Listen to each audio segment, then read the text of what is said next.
एक दिन शाम के लगभग 4 बजे भगत सिंह धड़धड़ाते हुए सुखदेव के कमरे पर पहुंचे। सुखदेव लेटकर कोई किताब पढ़ रहे थे। भगत को देखा तो किताब एक तरफ रख दी और उठकर बैठ गए। भगत ने कहा, सुखदेव, हमारी जिंदगी कितने दिन की है। हमें धूम्रपान का भी अनुभव कर लेना चाहिए। लोग सड़कों पर सिगरेट पीते हुए घूमते रहते हैं, देखें तो इसमें उन्हें क्या मजा आता है।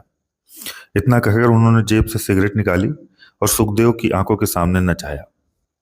बस यार, तुम्हें भी हमेशा ऊल जुलूल बातें सूझती हैं। यह भी कोई अजूबा है। इसके अनुभव के बिना कोई मर तो नहीं जाता, सुखदेव ने कहा। लेकिन भगत की जिद के आगे कहाँ सुखदेव की चलने वाली थी।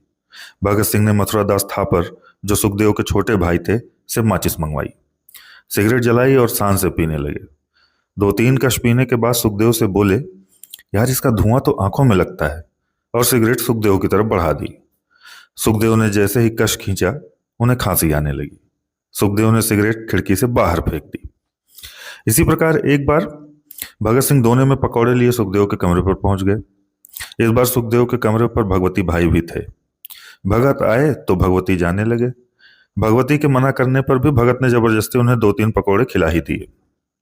सुखदेव ने जब पकौड़े छोटे भाई की तरफ बढ़ाए तो भगत ने यह कहते हुए दोना छीन लिया कि वो खाएगा तो हमें कम पड़ जाएगा, वो नीचे जाकर खा लेगा।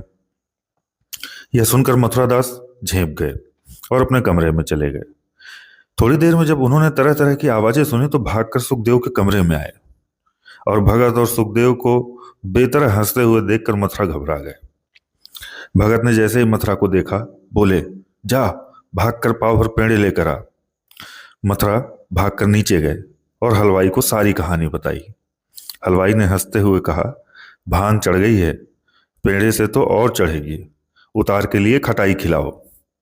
मथुरा पतासे और खटाई का पानी लेकर ऊपर पहुंचे तो भगत ने उन्हें पेड़े न लाने के लिए डांटा तो, लेकिन सारे पतासे चट कर गए। हालत में कोई खास सुधार नहीं हुआ। दोनों कभी हंसते कभी रोते। मथुरा फिर हलवाई के पास गए। इस बार हलवाई ने उन्हें कोई पाउडर दिया और खटाई के पानी में मिलाकर पिलाने को कहा। मथुरा ने जब ये पानी उन दोनों को पिलाया तो उसके थोड़े देर बाद ही दोनों सो गए और खर्राटे भरने लगे। अब जाकर मथुरा की जान में जान आई।